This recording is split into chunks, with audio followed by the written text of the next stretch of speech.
Hello friends, नमस्कार। दी books में आपका स्वागत है। फ्रेंड्स, आज हम लोग यूपी पीसीएस मेंस 2022 का जो दर्शन शास्त्र या फिलॉसफी का पेपर है, पेपर फर्स्ट देखेंगे।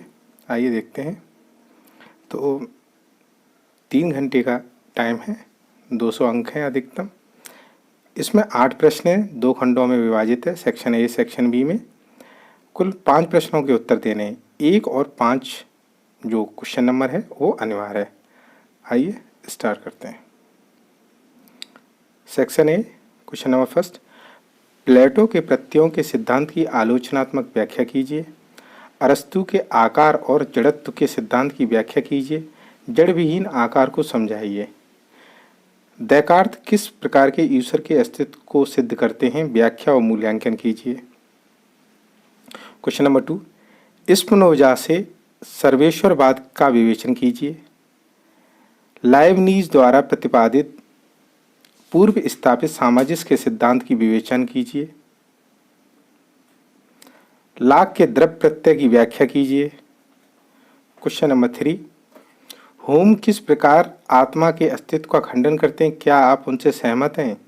ईश्वर के अस्तित्व को सिद्ध करने के लिए दिए गए सत्तामूलक तर्क के कांट द्वारा खंडन का कथन और परीक्षण कीजिए। अर्थ के संबंध में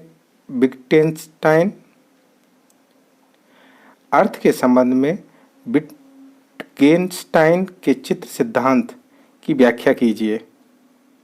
क्वेश्चन नंबर 4। तार्किक भाववाद के अनुसार सत्यापन सिद्धांत की व्याख्या व परीक्षा कीजिए।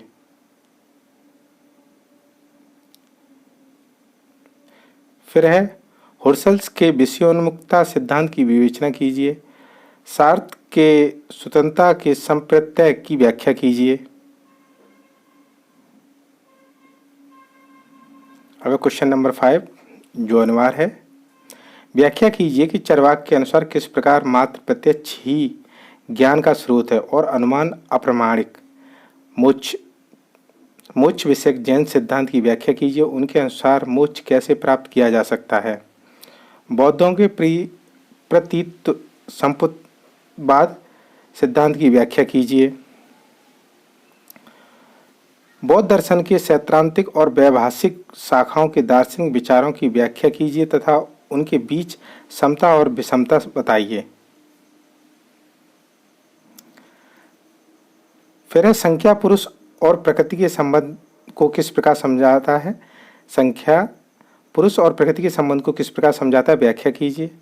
जैन अनेकांतवाद की व्याख्या और परीक्षण कीजिए। शंकर के अनुसार माया के स्वरूप और कार्यों की व्याख्या कीजिए। ईश्वर के अस्तित्व को सिद्ध करने के लिए न्याय की युक्तियों की व्याख्या और समीक्षा कीजिए। योग दर्शन के अनुसार पंच चित्त भूमियों की स्पष्ट व्याख्या कीजिए। Question number 8। शंकर ने माया की अवधारणा के विरोध में रामानुज के तर्क का मूल्यांकन कीजिए। मीमांसा के स्वतः प्रमाणवाद के सिद्धांत का विवेचन कीजिए। वैशेषिक के अभाव विचार तथा इसके विभिन्न रूपों की व्याख्या कीजिए। फिलॉसफी सेकंड का पेपर।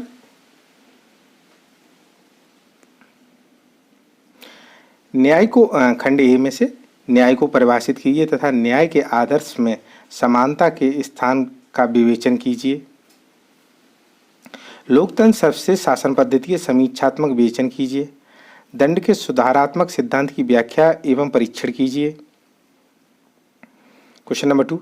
संप्रभुता को परिभाषित कीजिए तथा राज्य की स्वतंत्रता में संप्रभुता के स्थान का विवेचन कीजिए। क्या समाज व्यक्तियों का यांत्रिक योग है? आलोचनात्मक विवेचन कीजिए। मानव समाज की प्रगति में वैज्ञानिक अभिवृत्ति कितनी सहायक है? स्पष्ट कीजिए। Question number 3। लिंगी विभेद एक यथार्थ है जबकि लिंगी समानता एक आदर्श। भारतीय समाज के संदर्भ में इस कथन की विवेचन कीजिए। फिर है मानव से क्या अभिप्राय है?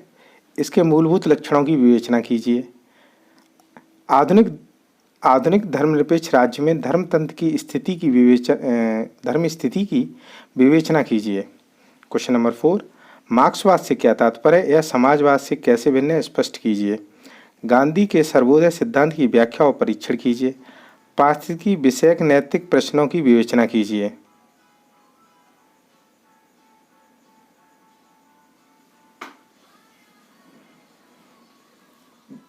धर्म दर्शन न तो दर्शन है न धर्मशास्त्र। इस कथन के संदर्भ में धर्म दर्शन का सही अर्थ बताइए। ईश्वर के व्यक्तित्वपूर्ण स्वरूप के संबंध में विभिन्न अवधारणाओं की व्याख्या कीजिए। धर्म एवं नीति शास्त्र में विभेद कीजिए। क्वेश्चन नंबर 6, ईश्वर के अस्तित्व हेतु दिए गए सत्ता मूलक तर्क की आलोचनात्मक विवेचना कीजिए। अमरता का क्या अर्थ है? क्या अमरता का विचार धर्म के लिए आवश्यक है? व्याख्या कीजिए।